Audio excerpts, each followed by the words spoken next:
अस्सलाम वालेकुम नाज़रीन, मां यहाँ सैयद मुनव्वर आलम ऐं तव्हां ॾिसी रहिया आहियो पॉइंट ऑफ ऑर्डर में अॼु असां तव्हांखे हिकिड़ी जेका हुकूमत हाणे इंतिहाई ख़ुशी मल्हाए थी ऐं IMF जो पैकेज मंज़ूर थी वियो आहे। $3 अरब जो पैकेज पाकिस्तान खे मिलंदो ऐं उनखां अलावा जेका सऊदी अरब, चाइना, UAE असांखे डॉलर जी सूरत में पैसा ॾियनि था। त मईशत जो जेको डिफॉल्ट जो ख़तरो आहे उहो ख़तम थी वियो आहे। न सिर्फ़ इहा बल्कि जेका हुकूमत आहे उहा जेका असांखे कर्ज़ मोटाइणा आहिनि ऐं असांखे इंट्रस्ट पे करणो आहे, उनजे लाइ बि हाणे उनखे उमेद थी वई आहे त हिन साल में जेका कर्ज़ मोटाइणा आहिनि ऐं इंट्रस्ट पे करणा आहिनि उहो बि सक्सेसफुल थी वेंदो। पर छा इहो पैकेज अवाम जे लाइ आहे या इहो हुकूमत बचाइण जे लाइ आहे या सिर्फ़ डिफॉल्ट जो जेको ख़तरो उन ख़तम करण जे लाइ आहे? हुकूमत जो इहो इक़दाम छा आवाम खे रिलीफ ॾींदो? छा महांगाई घटि थींदी ऐं छा डॉलर जेको एतिरो मथे आहे ऐं जेको असांजे रुपए जी क़द्र इंतिहाई ख़तरनाक हद तक आहे उहा घटि थींदी? छा इहा सूरत हाल रहंदी?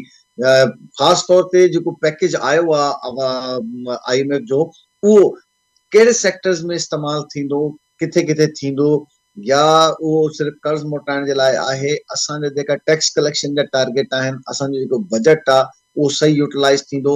इलेक्शन जेका थींदा उन में पॉलिटिकल स्टेबिलिटी ईंदी या न ईंदी? जेका इलेक्शन थियण वारा आहिनि उन खां पोइ जेका हुकूमत ईंदी, छा उहा इहा पॉलिसी कंटिन्यू रखी सघंदी या न? ऐं जेका कंटिन्यूटी ऑफ पॉलिसी आहे जॾहिं हू न हूंदी त पोइ छा इहो पैकेज कामयाब थींदो या न थींदो? इन ते असां जो प्रोग्राम कंदासीं। असांखे पहिरें जॉइन कयो आहे KTN जे नुमाइंदे ख़ुसूसी इस्लामाबाद खां असद शह साहब। असद साहब, छा था सम्झो हुकूमत खे केतिरी हाणे सपोर्ट मिली वई आहे ऐं उते इस्लामाबाद में हाणे हुकूमत केतिरी कॉन्फिडेंट आहे? छा तव्हां ॾिसो था पिया त उहो तजियो कजो। जी मनोहर साहब, बिल्कुलु हुकूमत ज़ाहिरी तौर ते त तमामु घणी ख़ुशि आहे, छाकाणि जो हिकिड़ो डिफॉल्ट जो जेको ख़तरो हो उहो मुल्क तां टरी वियो आहे ऐं जेका सूरत हाल हर तरफ़ जेका मुआशी सूरत हाल ख़राबु नज़र आई पए उहा बहितर थी आहे ऐं रुपए जे क़द्र में जेको इज़ाफ़ो बि थियो आहे। छाकाणि जो जेको पाकिस्तान डिफॉल्ट करणु वञे पियो ऐं उनखे हींअर जेको पाड़ेसरी मुल्कनि दोस्त मुल्कनि बि तावन कयो आहे, गॾोगॾु जेके $3 अरब जेके IMF कर्ज़ बि मंज़ूर कयो आहे, पहिरीं किस्त जेका ॾियण जो जेको कर्ज़ वारी जेका आहे गुज़िरियली मंज़ूरी ॾिनी आहे, उन सां गॾु हुकूमत त ख़ुशि आहे। पर उहा ॻाल्हि साॻी असां उन ते ईंदासीं त अवाम खे इन मां कहिड़ो फ़ाइदो पवंदो? त अवाम खे इन मां मनोहर साहिब को बि फ़ाइदो कोन पवंदो। अवाम खे वधीक हुकूमत जेतिरी ख़ुशि थी आहे, अवाम एतिरो ईअं खणी चऊं त हिन में वाधार न थींदो त अवाम एतिरो ई रोईंदी। छाकाणि जो जंहिं तरह जा जेके टैक्स लॻंदा या जेका हाणे निगरान सेटअप ईंदो, जेको ॿुधाइनि पिया निगरान सेटअप, हुन में को मुआशी माहिरनि खे अॻिते आणण जो फ़ैसिलो कयो वियो आहे या जेके ॻाल्हियूं हलनि पियूं हुन में मुआशी माहिर आहिनि ऐं उहे मुआशी माहिर त कंहिं बि क़िस्म जी टैक्स खणण खां रिआयत कोन कंदा, छो त असांजी टैक्स कलेक्शन न वधी सघी आहे। टैक्स कलेक्शन उन सूरत में वधंदी जॾहिं अवाम ख़ुशहाल हूंदो। अवाम ख़ुशहाल न आहे, माण्हू जेके आहिनि सख़्तु परेशान आहिनि ऐं उन्हनि जो गुज़र सफ़र या किचन हलाइण बि ॾाढी ॾुखी आहे। उन सूरत हाल में वधीक टैक्स लॻंदा त उन मां को तव्हां अंदाज़ो पाण लॻाए सघो था सूरत हाल कंहिं हद ताईं वञी पहुचंदी। ॿियो गॾोगॾु जेको IMF जेका किस्त ॾिनी आहे न मनोहर साहिब, उन किस्त सां घणी पाकिस्तान डिफॉल्ट थियण खां बची वियो आहे, पर अवाम त डिफॉल्ट रहंदी न। इहे पैसा जेके आहिनि फ़िलहाल त हुकुमरान कुझु इलेक्शन कैंपेन में बि इस्तेमालु कंदा ऐं कुझु ईंदड़ निगरान कैबिना जे लाइ बि रखंदा, निगरान हुकूमत जे लाइ रखंदा ऐं कुझु जेके किस्त जेका जा कुझु पैसा जेके आहिनि जेका ईंदड़ नई हुकूमत ईंदी पोइ हुनजे लाइ बि रखी सघंदा। पर जेको ॿुधूं पिया निगरान सेटअप बि कुझु डिघो थींदो, हुन में कुझु वधीक वक़्तु वठंदा, त इन जे करे इहे पैसा निगरान सेटअप में ई ख़तमु थी वेंदा। ऐं जेकॾहिं वधीक वक़्तु छो वठंदा असद? छो वधीक वक़्तु वठंदा? हुनजे पोयां छा आहे? ॾिसो, हुनजे पोयां हिकिड़ा जेके सियासी सबब ॿुधाया वञनि था। तव्हां ॾिसो न, पंजाब हुकूमत आई त 3 महीननि जे लाइ, पर हुनखे हींअर 5 महीननि खां वधीक अरसो थी वियो आहे। हालांकि इलेक्शन सुप्रीम कोर्ट जा बि हुकुम हुआ पर उहे बि तस्लीम न कया विया ऐं जो चीफ जस्टिस बि सम्झे पियो त हिन जेके हिदायतूं ॾिनियूं आहिनि त उन्हनि ते अमल न पियो थिए ऐं अमल थियणु मुश्किल आहे। मुल्क जी सूरत हाल बि अहिड़ी हुई, गॾोगॾु सियासी सूरत हाल बि अहिड़ी हुई हाणे वधीक वक़्तु इन करे वठंदा जो हिननि दोस्तनि खे जेके हुकूमत जिन खे जंहिं सूरत में हिन मौजूदा हुकुमराननि खे मिली हुई त ज़ाहिर आहे उहे पंहिंजी सेटिंग कीअं कनि ऐं अवाम वटि खई हिननि जेके पेट्रोल पंप हया अञा सेटिंग न करे सघिया आहिनि माना एतिरो त हाणे त हाणे बधी हथ में ॾिनो आहे सुमारे पोइ बि हाणे बि सेटिंग न थी आहे पब्लिक में मुल्क में पैसो हुयो कोन हिननि किथे को तरक़ियाती कम न कराए सघिया आहिनि अवाम खे को रिलीफ ॾिसो तव्हांजी नज़र में को अवाम खे को ख़ासि रिलीफ न मिली सघियो आहे हिन वक़्त ताईं ऐं साॻी सूरत हाल में जेकॾहिं रिलीफ माण्हुनि खे न ॾींदी हुकूमत का बि त हुन सां ज़ाहिर आहे त इम्पैक्ट त अवाम मथां ई पवंदो न हुनजो रिलीफ न मिलंदो ऐं सूरत हाल ॾींहुं ब ॾींहुं ख़राबु थींदी पई वञे त इन सां को कहिड़ी सेटिंग चई सघिजे थी ज़ाहिर आहे रिलीफ जेकॾहिं जमहूरी हुकूमत अवाम खे न ॾिए त उहा ईंदड़ इलेक्शन में कीअं इमरान खान अञा माना हिन एतिरी सूरत हाल में बि तव्हां सम्झो था त हू मज़बूत न आहिनि ऐं इलेक्शन हाराए सघनि था ॾिसो इलेक्शन हाराइण वारी ॻाल्हि मां नथो कयां छाकाणि जो इलेक्शन जा असां वटि वरी हिकिड़ा ॿिया जेके रुख आहिनि त इलेक्शन कामयाबु कीअं थींदी आहे थैंक यू वेरी मच असर असांखे जॉइन कयो हुयो अवाम खे को रिलीफ शायदि मिले ऐं मुश्किल आहे पर पुछूंसि था मुख़्तलिफ़ माण्हुनि खां माशी तज़िया निगारनि खां ऐं पॉलिटिशियंस खां त छा अवाम खे रिलीफ मिलंदो नाज़रीन मईशत जी जेका सूरत हाल आहे ख़ासि तौर ते जेका सूरत हाल असां कर्ज़नि जे हवाले सां IMF जे हवाले सां ॻाल्हायूं था उन में छा तज़ियो आहे स्टॉक एक्सचेंज कीअं हलंदी छा मईशत आहे मारूफ़ बिज़नेसमैन असांखे जॉइन कयो अकील करीम डडी साहब असां सां मौजूद आहिनि अकील साहब अस्सलाम वालेकुम वालेकुम अस्सलाम ब्रदर जी अकील साहब बड़ी खुशियां शादियाने बजाए जा रहे हैं कि IMF ने $3 अरब डॉलर का पैकेज मंजूर कर लिया है पैसे आ जाएंगे आधे 3 क्वार्टर में यानी 9 माह में ये पैसे रकम आएगी क्या कहना चाहेंगे ये शादियाने ठीक बज रहे हैं या ये आगे जाके मुसीबत पैदा कर देंगे देखिए इस वक्त कंडीशन जो थी ना उसमें जब जो IMF का पैकेज ना मिलने की वजह से हमारी प्रॉब्लम बढ़ रही थी IMF के पैसे का मतलब ही नहीं कि $3 बिलियन से हमारे मसाइल हल हो जाएंगे हमारे मसाइल IMF की सर्टिफिकेट से हल होंगे जब IMF आपकी जो इकोनॉमिक कंडीशन में एतमाद का इजहार करता है तो बाकी फिर कॉन्फिडेंस बेहतर हो जाता है फिर आप फ्रेंडली कंट्री से भी पैसे रेज कर सकते हैं world bank Asian development bank बाकी और कमिटमेंट जो लोगों ने आपसे की हुई है वो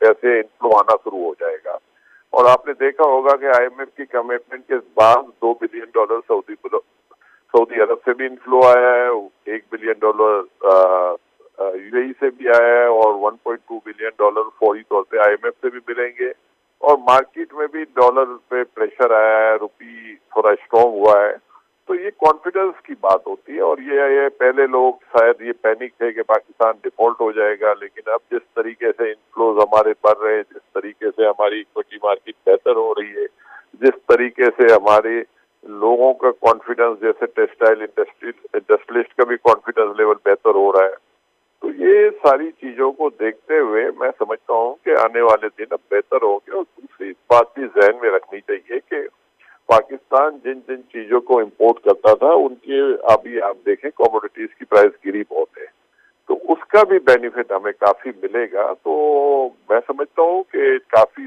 12-13 महीने से हम देख रहे थे इकोनॉमी शायद परफॉर्म नहीं कर रही थी लेकिन आने वाले दिनों में अब आप देखेंगे कि बेहतरी आपको होती हुई दिखेगी हाँ लेकिन अखिल साहब जिस तरीके से लास्ट 1 साल में या 1.25 साल आप कर लेंगे 1 साल से जायद के 14 महीनों में जिस तरीके से 15 महीनों में डॉलर या आप कहें अफरात ज़र की शरह जिस तरीके से हुई है और जिस तरह पैसे की बेकदरी हुई है तो अगर कमोडिटीज की इंटरनेशनल मार्केट में कम भी हुई है कीमत लेकिन जो क्योंकि हमारे पैसे की कदर कम हो गई और डॉलर जो है वो तकरीबन 100 रुपए से भी जायद का उसमें इजाफा हुआ 1 साल में तो वो तो वहीं बैलेंस हो गई अगर आपको उस वक्त यानी मार्च में अगर आपको $1.5 अरब डॉलर मिल रहे थे देखें आप जो बात कर रहे हैं प्रीवियस ये हुआ था कि डिवेल्युएशन प्लस कमोडिटीज की प्राइस बढ़ी थी तो हमारे साथ इम्पैक्ट डबल आ रहा था अब ये है कि डिवेल्यूएशन की वजह से जो हमारा रुपी में वीकनेस आई है,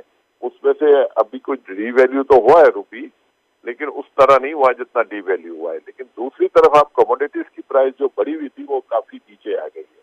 तो मैं ये नहीं कहता कि महंगाई फौरी तौर पे खत्म हो जाएगी, हाँ उसमें आपको कम करने में मदद मिलेगी, और जो रुपी भी स्ट्रांग होगा तो थोड़ी बहुत महंगाई कम होगी, उससे आपका इन्फ्लेशन के नंबर नीचे आएंगे। इन्फ्लेशन के जब नंबर आएंगे तो जो हायर इंटरेस्ट रेट है उससे भी आप नीचे आएंगे।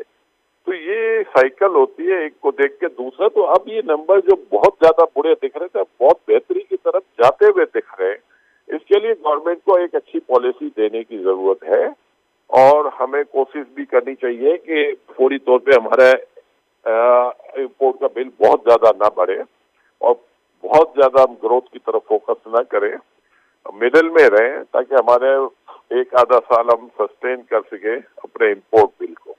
तो मैं समझता हूँ कि जो चीजें दिख रही हैं वो अब बेहतरी की तरफ जा रही है। ये नहीं है कि फौरी तौर पे बेहतरी देखेंगे, हाँ स्लोली देखेंगे, लेकिन उसके साथ साथ हमारा इंपोर्ट बिल भी प्रेशर में रहेगा। तो मैं समझता हूँ कि जो क्राइसिस हमने फेस किए हैं उससे बहुत जल्दी बाहर आ जाए। आप समझते हैं कि पॉलिटिकल स्टेबिलिटी के बगैर मईशत की स्टेबिलिटी मुमकिन है, और जो सूरत हाल इस वक्त है पॉलिटिकल स्टेबिलिटी की, वो अगर कंटिन्यू रहती है और इलेक्शन के दौरान जिस तरीके की चपखलिश चल रही है और एक जमात को साइड किया जाता है और फिर उसके बाद कोई इलेक्शन होते हैं और फिर वही चीखम पुकार होती है, तो आप समझते हैं बेहतरी आ जाएगी? देखिए, ये बात आपका सवाल तो वैलिड है, मैं उसको मानता हूँ, लेकिन पाकिस्तान में पॉलिटिकल स्टेबिलिटी की तरफ तो कभी फोकस हुआ ही नहीं है ना। हम तो अभी इकोनॉमी की बात कर रहे हैं। पॉलिटिकल स्टेबिलिटी आ जाए तो फिर तो क्या बेहतरीन हो जाएगा, ये मुल्क तो चार चांद लग जाएंगे। ये आप जो बात कह रहे हैं, हम तो हमेशा से कहते हैं कि बहुत कुछ हमने कर लिया, लेकिन पॉलिटिकल स्टेबिलिटी से अभी तक बहुत बाहर बैठे हुए हैं, और इसको मैं समझता हूँ ये तो सियासतदानों को सोचने की जरूरत है, मिल के बैठने की जरूरत है, और अगर ये काम हो जाता है तो ये तो पाकिस्तान के लिए इससे अच्छी कोई बात हो नहीं सकती है।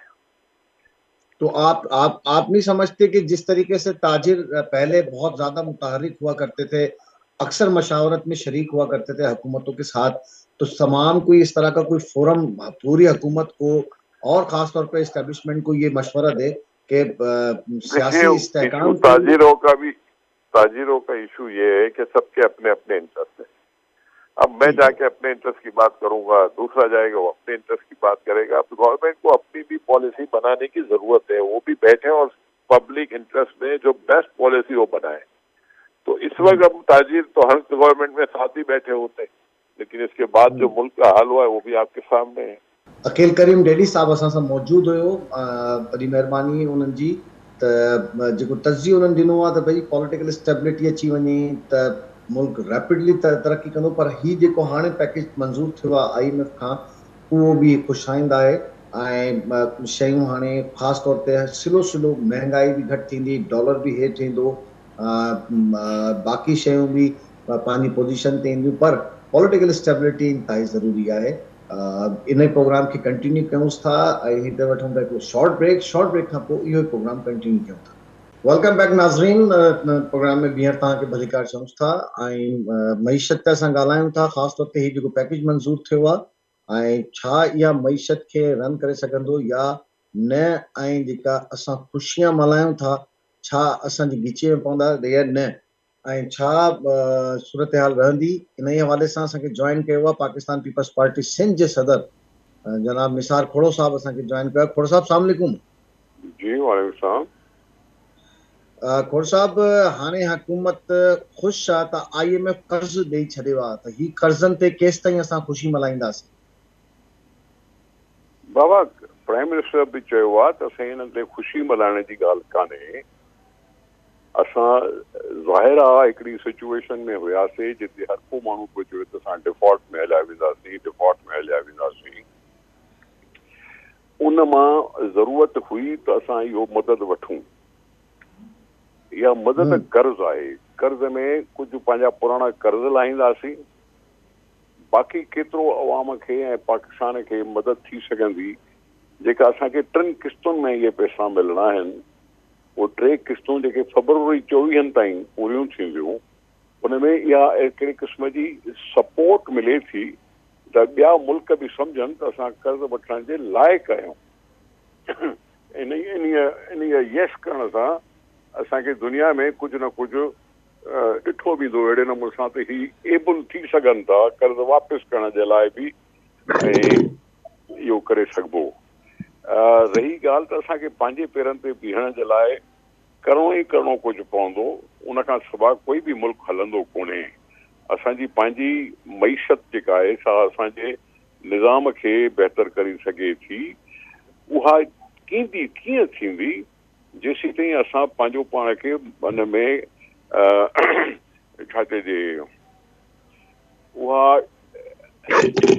डेटा या उहा कंप्यूटराइज्ड डेटा असां वटि न शेयर कंदासीं, असांजी जेका इकॉनमी आहे उहा अञा उन लेवल ते न आहे जो असीं उन में कंट्रीब्यूटरी माण्हू वधाए सघूं। टैक्स जो घटि हुजणु वॾो मसइलो आहे, टैक्स घटि थी पियारी वञे वॾो मसइलो आहे। एग्रीकल्चर टैक्स बि आहे, उन जे लाइ बि इल्ज़ाम इहो आहे त उहा घटि थी पियारी वञे। ॿिया जेके टेलर्स आहिनि उहे बि घटि था पियारनि। त असांजी उहा इकॉनमी अञा चार्टर्ड अञा ओड़े नमूने सां रिकॉर्डेड न आहे। इन करण सां असांखे कुझु उपाउ वठणा पवंदा। असांजूं ज़मीनूं आहिनि, एग्रीकल्चर खे अञा वधाइण जी कोशिशि करणु खपे। असांखे एनर्जी ते भरोसो करण जे लिहाज़ खां असांखे ऑल्टरनेट एनर्जी ते इनसार करणो पवंदो। असांजूं सोलर ते जेकॾहिं ट्यूबवेल थी वञनि त ज़राअत खे फ़ाइदो थींदो। असांजी वधीक ज़मीन जेका आहे सा ज़ेरे काश्त ते अचे त असांखे फ़ाइदो थींदो। असांखे पंहिंजा रिसोर्सिस आहिनि घणा, जेकॾहिं असां उनखे टैप करे सघूं, उनखे वधीक बहितर करे सघूं। सो कर्ज़ ते केतिरो हलंदी ॻाल्हि, पर ज़ाहिर आहे मजबूरी हुई, तंहिंजे करे इहो एफर्ट कयो वियो ऐं इहो पहिरियों दफ़ो कोन हो, हमेशह थींदो रहंदो आहे, हाणे बि थी वियो। जी साईं। तव्हां सीनियर सियासतदान आहियो। हिकिड़ी शइ तव्हां मुंहिंजे ख़्याल में मिस कई आहे त पॉलिटिकल स्टेबिलिटी न हूंदी त कीअं इहो सॼो प्रोसेस अॻिते हलंदो? साईं, पॉलिटिकल स्टेबिलिटी ईंदी आहे इलेक्शन सां। इलेक्शनियूं थियण वारियूं आहिनि, काई जमात खटंदी, काई जमात न खटंदी।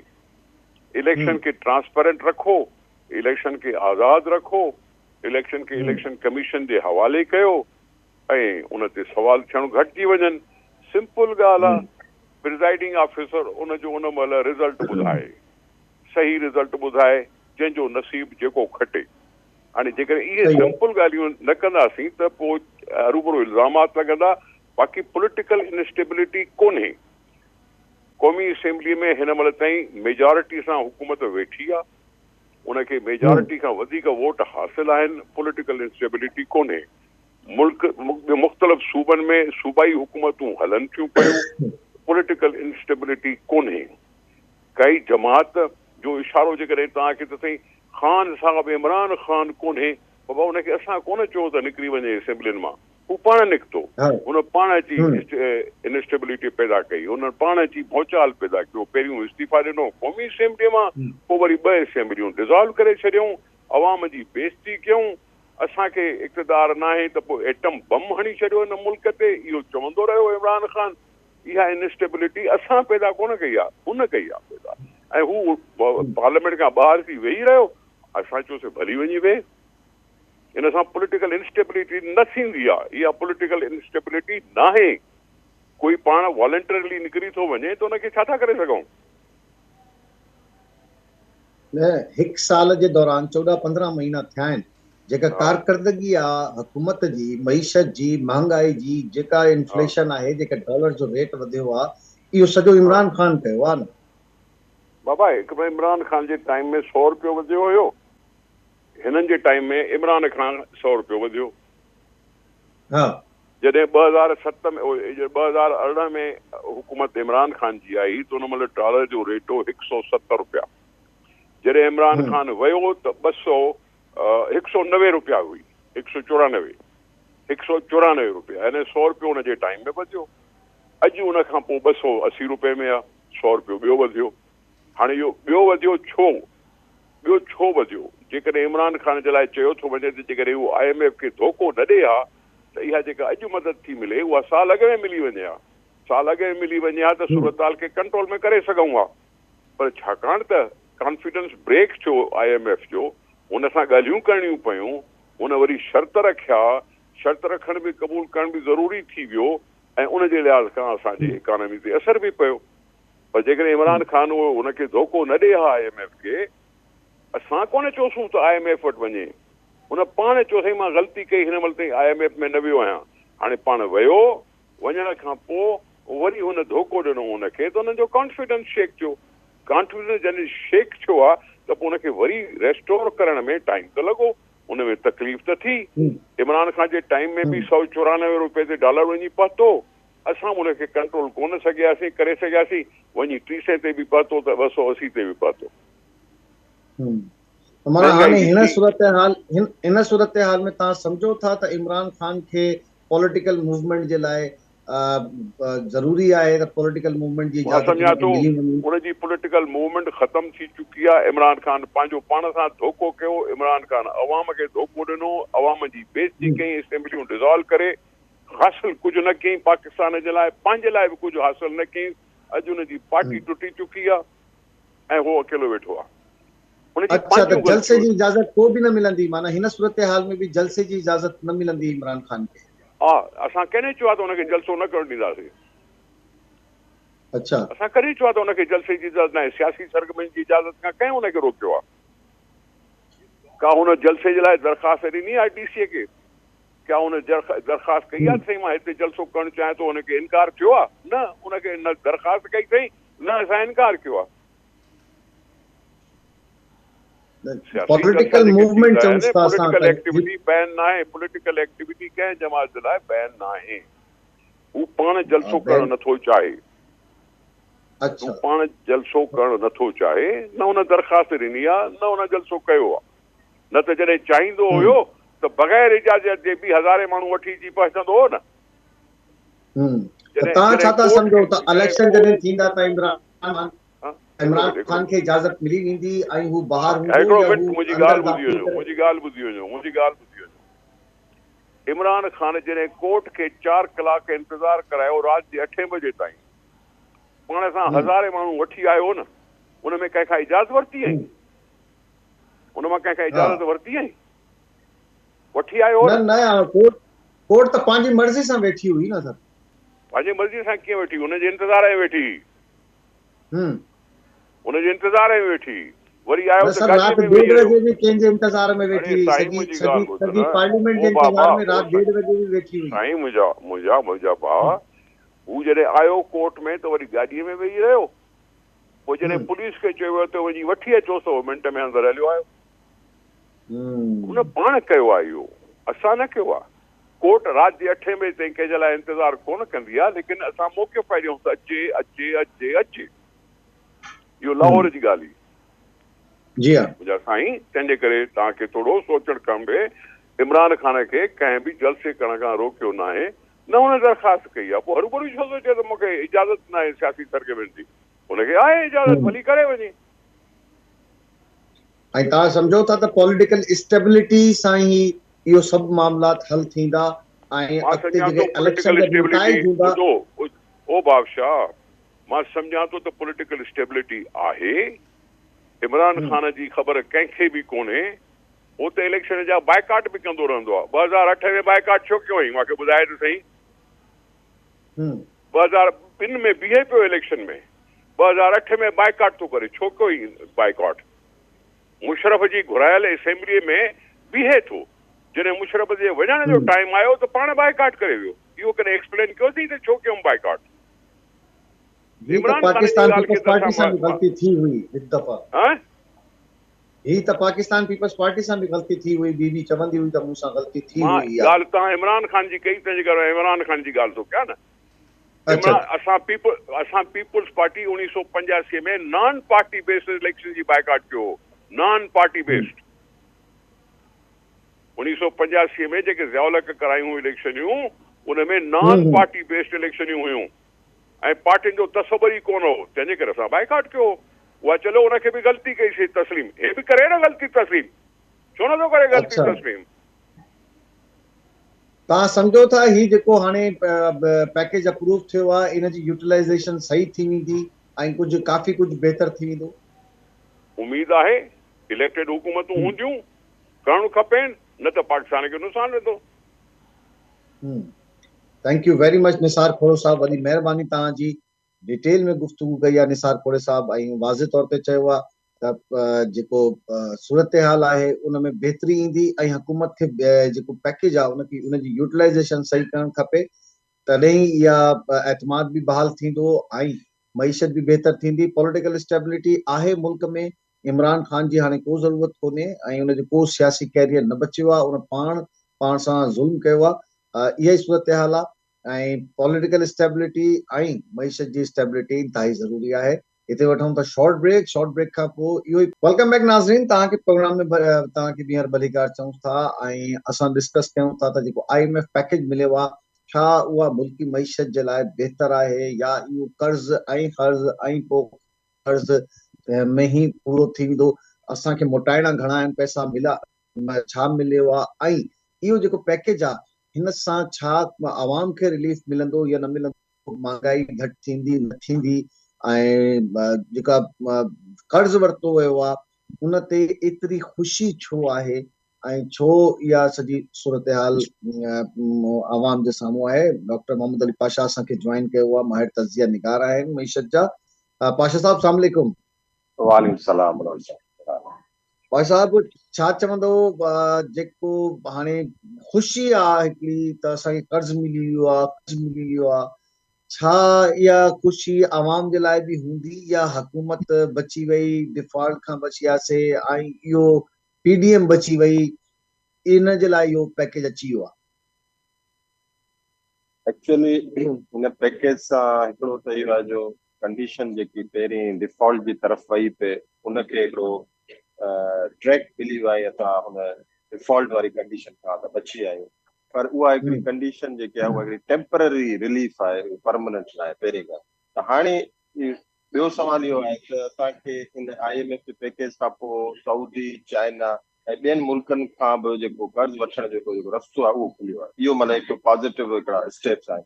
पर हाणे हिननि पॉज़िटिव स्टेप्स खे ॾिसंदे असां हिकिड़ी शइ त क्लियर सम्झूं था त इहो हिकिड़ो कर्ज़ आहे ऐं इन कर्ज़ खे हाणे असांखे मोटाइणो बि आहे त असां उहे कहिड़ा स्टेप्स वठूं जो असां उन कर्ज़ खे मोटाइण जी पोज़ीशन में अचूं। त उन जे लाइ पहिरीं त मां इहो सम्झंदुसि त जेकी आवाम आहे उन सब्सिडी ॾिनी वञे ऐं जेके प्रोड्यूसर्स आहिनि, जेके कॉस्ट ऑफ प्रोडक्शन आहे उन ते बि सब्सिडी अचे त जीअं ओवरऑल जेको आहे मुल्क में कुझु स्टेबिलिटी अचे, इकोनॉमिक स्टेबिलिटी अचे। अच्छा, इन सां गॾोगॾु इंफ्रास्ट्रक्चर डेवलपमेंट जो जेको कमु आहे उहो बहितर करणो पवंदो, जंहिंमें असांजा रोड्स, ब्रिजिस ऐं ट्रांसपोर्टेशन सिस्टम अची थो वञे। इन करे इहे हिकिड़ा उहे आहिनि एरियाज़ आहिनि जंहिंजे बेस ते असां ट्रेड कयूं था ऐं इंटरनल नेशनल लेवल ते इंटरनेशनल लेवल ते असांजी जेको ट्रेड में जेको असांखे डेफिसिट थिए थो या ओवरऑल असांजी प्रोडक्शन मीट नथी करे सघे टाइम ते जेकी कंडीशंस खे, उनमें इन्हनि इंफ्रास्ट्रक्चरल चेंजिस जो जेको आहे ज़रूरी आहे त उहा कुझु एक्सपेंड थिए ऐं इम्प्रूव थिए। अच्छा, नंबर 2 जेको ॿियो असांजो जेको स्टेज आहे उहो आहे एजुकेशन इंस्टीट्यूशन, जंहिंमें स्कूल्स ऐं कॉलेजिस अची था वञनि। इन्हनि खे बहितर करणो पवंदो। इन करे ॾिसो घिरी घिरी असांजो जेको ह्यूमन कैपिटल आहे उहो ई असांखे इन मां ॿाहिरि कढी सघे थो। हू दौर ख़तमु थी वियो आहे त असां जेको आहे रिसोर्सिस खे वेही काउंट कयूं ऐं रिसोर्सिस असांखे आउटपुट ॾियनि। हींअर ॾिसो त असां कंडीशन टेक्नोलॉजी वाइज़ त हाणे असांजी जेकी टेक्नोलॉजी आहे उहा पेट्रोल ऐं ॿियनि जेके एनर्जीस खे छॾे ह्यूमन कैपिटल ते वधीक था ॾियनि, टेक्नोलॉजी ते वधीक था अचनि। त असां जेके एंटरप्रेन्योर्स आहिनि उहे रिसोर्सिस खे कीअं था यूटिलाइज़ कनि त जीअं हू ह्यूमन कैपिटल खे वधाइनि। हाणे ह्यूमन कैपिटल मतिलबु जेको माण्हू असांखे कमाए ॾे। इन करे मुल्क में हींअर असां चाइना जो तव्हां एग्ज़ाम्पल वठो त चाइना वटि पॉपुलेशन असां खां वधीक आहे, पर उहा ई पॉपुलेशन उन्हनि जे लाइ हिकिड़ो हेल्पिंग हैंड आहे, उहो बर्डन न आहे। असां वटि उहो बर्डन बि आहे ऐं गॾोगॾु उहो कर्ज़ी बि थींदो पियो वञे। इन करे मुल्क जी जेकी पॉलिसी मेकर्स आहिनि उन्हनि खे ट्रैक ते न पाणनि ह्यूमन कैपिटल खे, त हू पंहिंजे पेरनि ते बीह मुल्क खे बि टैक्सिस ॾियनि ऐं पंहिंजी बि इनकम जनरेट कनि। त उन जे लाइ ज़रूरी आहे त तव्हांखे प्राइमरी लेवल ते, ग्रास रूट लेवल ते कुझु अहिड़ी जेकी आहिनि कंडीशन बहितर करणी पवंदियूं जेको तव्हांखे उहा शइ आउटपुट थिए। जेको अलोकेशन ऑफ बजट जे सिवा ॿियो को हल मूंखे नज़र नथो अचे। गॾोगॾु हेल्थ केयर फैसिलिटीज़ ऐं हॉस्पिटल्स जेको आहे उन्हनि ते बि कमु कयो वञे। वेलफेयर जेकी आहे इंस्टीट्यूशंस खे अॻियां अचिणो पवंदो त जीअं मुल्क में जेके ओवरऑल जेके चवंदा आहिनि न त क्रॉनिक कंडीशन आहे, जीअं तव्हांखे ख़बर आहे मुल्क खां त हिकिड़ो तबिको अमीर खां अमीर तरफ़ो थिए, ॿियो ग़रीब खां ग़रीब तरफ़ो थिए, त उनखे ख़तमु करण जे लाइ तव्हांखे हिकिड़ी बैलेंस्ड अप्रोच खणी अचणी पवंदी इकोनॉमी में। ऐं उहा हींअर तव्हांखे जॾहिं हिकिड़ी फंडिंग थी आहे, भले लोन जे हुन में थी आहे शिकिल में, पर उन फंडिंग खे तव्हां उन तरीक़े सां इस्तेमालु कयो जो रूरल डेवलपमेंट थिए ऐं पाशा ओवरऑल साहब, तव्हां कंडीशन सम्झो था त ही जेका फंडिंग थी आहे इहो असां जी इस्तेमालु करे सघूं था। ऐं असांखे जेको कर्ज़ जो इंट्रस्ट मोटाइणो आहे, कर्ज़ त छॾियोसि असांखे मोटाइण, असांखे जेको इंट्रस्ट पे करणो आहे उनजी छा फिगर आहे उहो आवाम खे ॿुधायो। असांखे त ख़बर आहे त छा मोटाइणो आहे ऐं हिकु साल जे दौरान असांजी इनकम घणी हूंदी या टैक्स कलेक्शन घणी हूंदी या रेमिटेंस असां वटि छा ईंदा, त हिकु साल जे दौरान असांखे मोटाइणो छा आहे ऐं असां वटि आहे छा। जी ॾिसो, असांखे हींअर तक़रीबन 3 बिलियन जेको आहे उतां चाइना मां ऐं सऊदी मां कुझु 2 बिलियन आहिनि, इहे जेके आहिनि इन्हनि ते असांखे वापसि मोटाइणो आहे। उन फिगर्स हे त सभु यानी सऊदी अरब यूएई वारा त फिक्स डिपॉजिट आहिनि सर, त असां ख़र्च जी नथा करे सघूं। जी बाक़ी जेके ॿिया IMF आहिनि उन्हनि जी ॻाल्हि थो कयां त उन्हनि खे इन तरीक़े सां यूटिलाइज़ कयो वञे कि इन्वेस्टमेंट मां असांखे आउटपुट मिले। हाणे उन में SMEs जो जेको मेन रोल आहे त प्रोमोट कयो वञे स्मॉल मीडियम साइज इंटरप्राइज़िस, उहो असांखे हिकिड़ो फाइनेंशियल सपोर्ट ऐं इंसेंटिव ॾेई सघे थो। ॿियो असांजो जेको इंट्रोडक्शन जेको टैक्स इंसेंटिव आहिनि उहो तॾहिं अट्रैक्ट थींदा जॾहिं फॉरेन डायरेक्ट इन्वेस्टमेंट जेकी आहे उहा मुल्क में ईंदी, तॾहिं असां हुननि खे टैक्स जे तौर में हुन खां असां टैक्स मिलंदो त असां हुन में करे सघूं। ॿियो मां चवां थो फोकस कयो रिन्यूएबल एनर्जीज़ में, जेके प्रोजेक्ट्स आहिनि जेके प्रोमोट कंदा सस्टेनेबल डेवलपमेंट ऐं वोकेशनल ट्रेनिंग प्रोग्राम जॾहिं थींदा तॾहिं ई जेको हिकिड़ो आम माण्हू आहे उनखे रोज़गार मिलण जा चांसिस। ॾिसो हींअर इहो सोचण त बाबा हिकिड़ो पढ़ियल लिखियल अचे वरी उहो कमाए, उन में हिकिड़ो टाइम लॻे, छो न असां पंहिंजी लेबर खे एतिरो वोकेशनल ट्रेनिंग जे थ्रू ऐं जेको हुनजो स्किल वर्कफोर्स आहे उन्हनि खे पंहिंजे पेरनि ते बीहारूं। इहो हिकिड़ो असां कमु थी सघे थो। ॿियो हिकिड़ो इनिशिएटिव कयो पिजे त टूरिज़म ऐं कल्चरल हेरिटेज जेको आहे डिपार्टमेंट, इन्हनि खे बि कुझु अहिड़ा उपाउ खणणा घुरिजनि त जीअं असां वटि टूरिज़म वधे।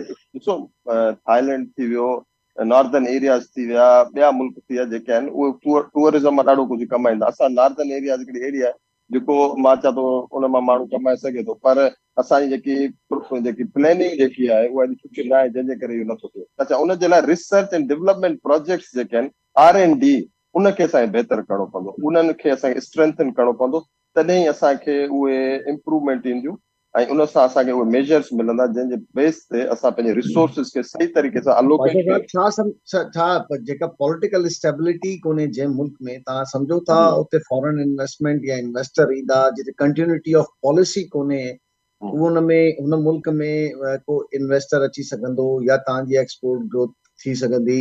ऐं तव्हांखे जिथे तव्हां ॾिसो था बेनज़ीर इनकम सपोर्ट प्रोग्राम, जिथे माण्हुनि खे 12-12 हज़ार ते माण्हुनि खे लॻाए छॾियो आहे ऐं उन्हनि खे न वोकेशनल ट्रेनिंग ॾियनि था, 400 अरब रुपए जो पैकेज रखनि था, पर स्मॉल इंडस्ट्री जे लाइ उहो पैकेज कोन्हे। त कीअं थींदो इहो सॼो कुझु? बजट त पेश थी चुको आहे। बिल्कुलु साईं। हाणे ॾिसो इहे शयूं थोरो टाइम टेकिंग आहिनि, इहे यकदमि न थींदियूं आहिनि। हिकिड़ी हूंदियूं आहिनि कॉस्मेटिक चेंज, ॿी हूंदियूं आहिनि रेडिकल चेंज।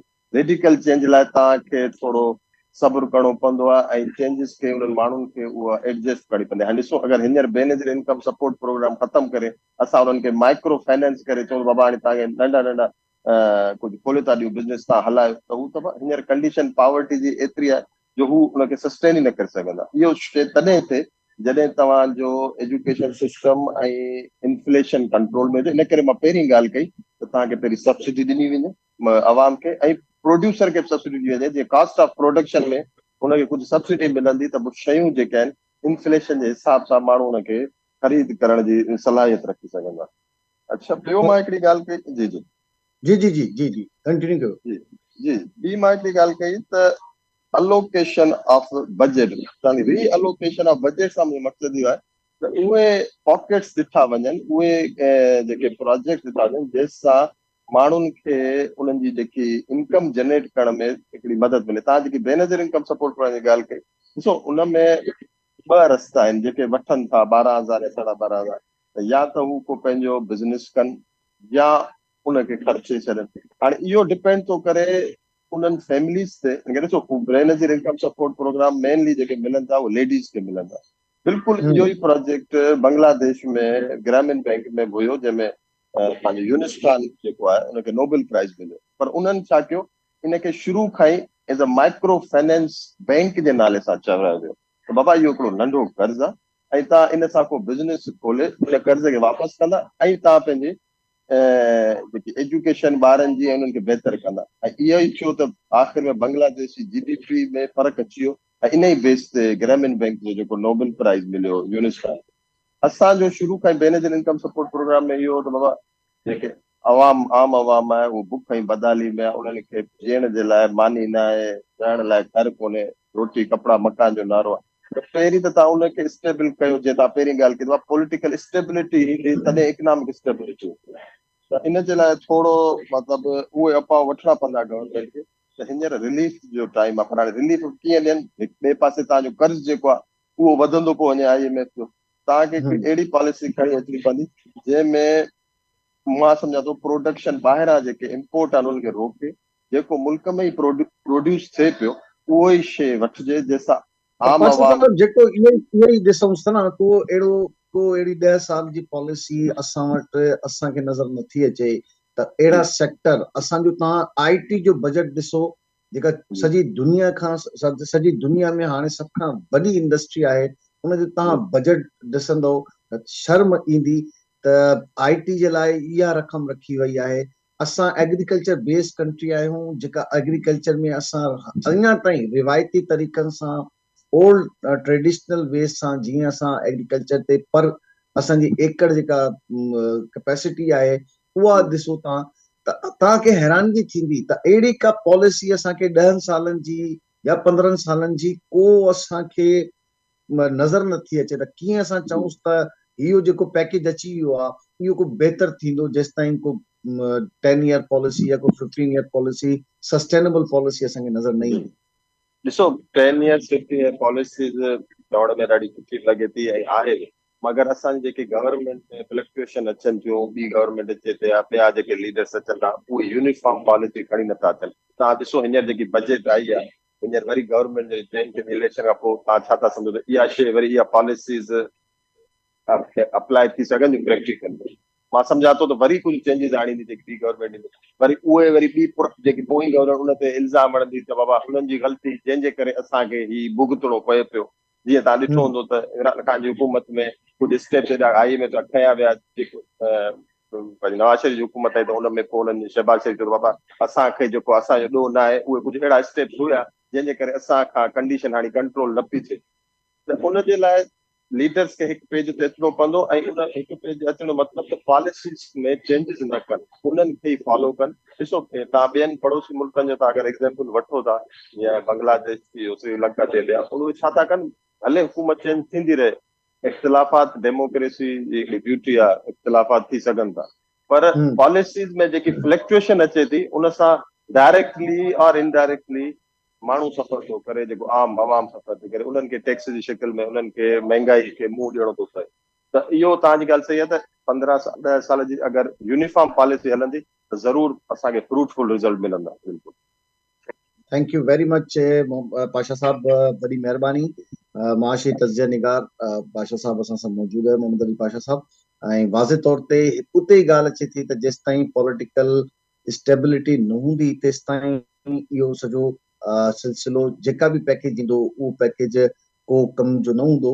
ऐं उन में जेका सूरत हाल हूंदी बि सही त ही असांजा पैसा ज़ाया थी वेंदा, माण्हू कर्ज़ मथां कर्ज़ चढ़ी वेंदो असांजे मुल्क ते।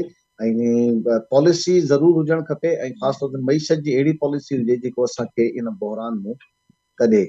मुल्क में जेको IMF जो पैकेज मंज़ूर थियो आहे उन्हनि जी जेका ख़ुशी आहे उहा हाणे हुकूमत मल्हाए थी, पर छा इहा ख़ुशी आवाम जे लाइ बि आहे? इहो ई असांजो टॉपिक आहे। पाकिस्तान मुस्लिम लीग नून जे अॻवान मियां अज़ीम साहब असांखे जॉइन कयो आहे। मियां साहब सलाम अलैकुम। जी वालेकुम सलाम। मियां साहब, भंगड़े डालने का वक्त है और कर्ज पे भंगड़े, मतलब कुछ समझ नहीं आ रहा कि ये भंगड़े किस चीज के हैं, किस चीज की खुशी के शादियाने हैं और किस चीज की ये खुशी है। کہ قرض ملنے پہ دھمالے ڈالی جا رہی ہیں. سمجھتے ہیں آپ کہ یہ آئی ایم ایف کا جو پیکج ہم کو مل گیا ہے اس کے بعد جو دیگر ممالک سے ہمیں فکس ڈپازٹ آئے یا دیگر قرضے آ رہے ہیں, یہ قرضے ہمیں کسی بحران سے نکال لیں گے؟ جی بسم اللہ الرحمن الرحیم. دیکھیے سب سے پہلے یہ جو آپ نے استاد میں بات کہی ہے کہ یہ کوئی خوشی والی بات ہے, بالکل نہیں, یہ کوئی خوشی والی بات نہیں.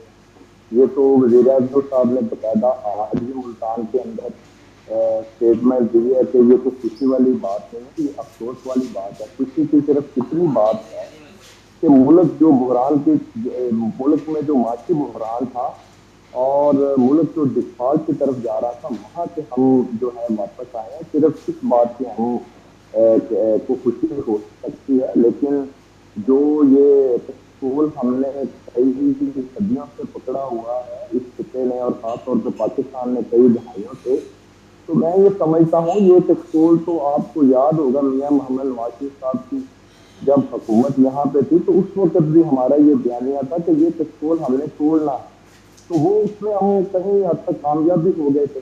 آپ کی بات بالکل درست ہے, لیکن جب تک طویل پالیسیز کوئی نہیں اپنائی جائیں گی, جب تک اس ملک میں آزاد نہیں چھوڑا جائے گا جمہوریت کو, جب تک اس یہاں پر سیاسی جماعتوں کو آزاد نہیں کیا جائے گا, پارلیمنٹ کو آزاد نہیں کیا جائے گا, جب تک انٹرفیئرنس جاری رہے گی, یہی آپ کہنا چاہ رہے ہیں اور میں سمجھ رہا ہوں کہ یہی بات ہے, تو پھر جب تک یہ سب کچھ نہیں ہوگا تو کتنے ہی پیکیجز آ جائیں کوئی وہ کارگر ہوں گے؟ اگر پولیٹیکل اسٹیبلٹی نہیں ہوگی, اگر کنٹینیوٹی آف پالیسیز نہیں ہوگی, تو پھر کتنے ہی پیکیج آ جائیں, کیا فائدہ ان کا؟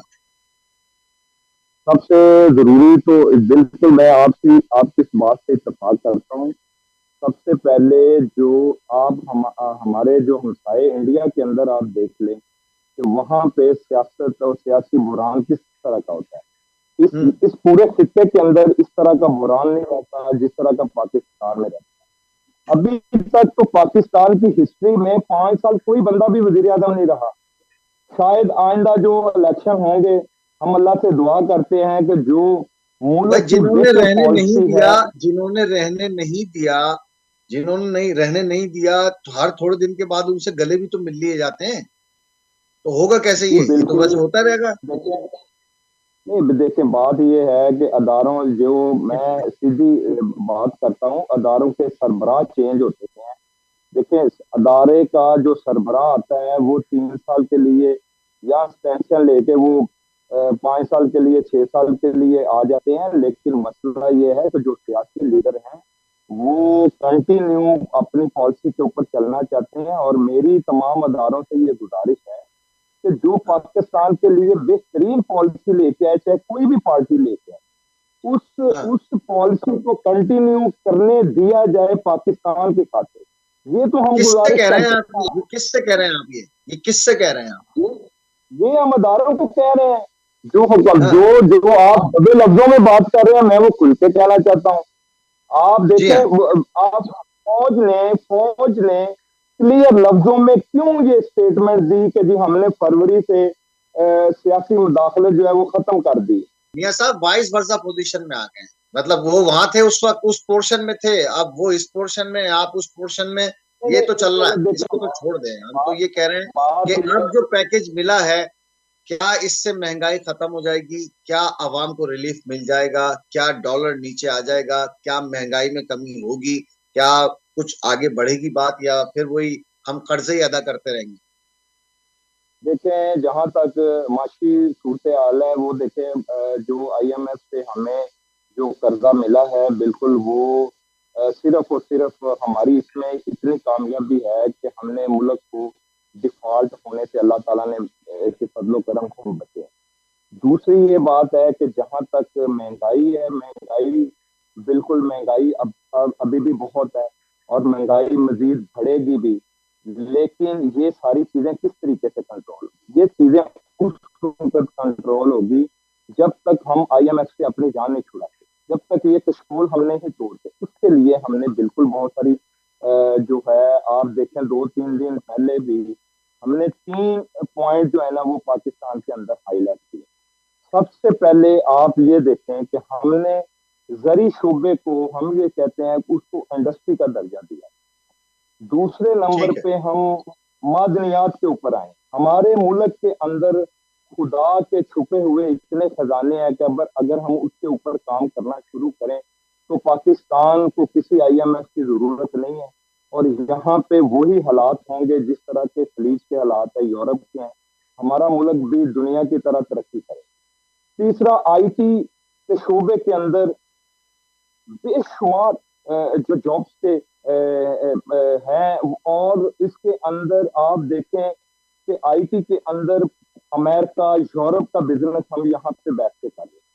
तो इस तरह और हमारे IT का मियां साहब आपने ये 3 सेक्टर के नाम लिए, और इसमें जो IT सबसे इम्पोर्टेंट है, दुनिया की सबसे बड़ी इस वक्त इंडस्ट्री है इंफॉर्मेशन टेक्नोलॉजी, उसका बजट आपने देखा है हमने कितना रखा है? बिल्कुल, वो आपकी बात बिल्कुल ठीक है, उसका बजट बढ़ाना चाहिए। और हमारी दूसरे प्रियोरिटी नहीं है, हमारी जब प्रियोरिटी नहीं है तो कैसे हम उन सेक्टर्स को अब मतलब देखिए क्या कह सकते हैं? देखिए हमने सबसे ज्यादा अहमियत जो थी ना वो IMF के इस मुआहदे को दी थी कि सबसे पहले हमारी जान बचे, हम कहीं पे जो डिफॉल्ट की तरफ जा रहे थे हम वहां से बच जाए तो बाकी तरह सारे मामला हो जाए। तो मैं फिर उसी बात में मैं फिर आ जाऊंगा जहां से हम बात आप भी करना चाहते हैं, मैं भी करना चाहता हूँ, और पूरा पाकिस्तान ये सोच के ऊपर इत्तेफाक रखते हैं कि पॉलिसी जो पाकिस्तान के लिए बेहतर है उसको कंटिन्यू करना है। और एक ये बात, दूसरी ये बात है कि इस वक्त जो 2023 जो पाकिस्तान के ऊपर अपनी अपनी जात के अंदर महदूद रह के मुख्तलिफ एक्सपेरिमेंट किए हैं, उनसे भी बाहर निकल। बहुत शुक्रिया, thank you very much Miyan Azeem Sahib, Pakistan Muslim league नून जो अॻवान असांखे ज्वाइन कयो हुयो। ज़बरदस्त ॻाल्हियूं कयूं आहिनि। मियां साहब वाज़े मौक़िफ़ इख्तियार कयो आहे त जेसि ताईं पॉलिटिकल स्टेबिलिटी न ईंदी मईशत में भी इस्तेहकाम न ईंदो। Thank you very much. हिते असां जो प्रोग्राम जी हाणे प्रोग्राम पंहिंजी पुॼाणी ते पहुतो। जेको सूरत हाल आहे असां दुआ कयूं था त जेको ही IMF पैकेज मिलियो आहे या मुल्कनि सां असांजो राब्ता थिया आहिनि या फिक्स डिपॉज़िट आयो आहे उहो अवाम जी भलाई में ख़र्च थिए, महांगाई घटि थिए, माण्हुनि खे साह मिले ऐं पॉलिटिकल स्टेबिलिटी इस्तेहकाम अचे। हिते वठूं था, हिते असांजो प्रोग्राम पुॼाणी ते पहुतो। पॉइंट ऑफ ऑर्डर जे हवाले सां पंहिंजी राय ज़रूर ॾिजो। ख़ुदा हाफ़िज़।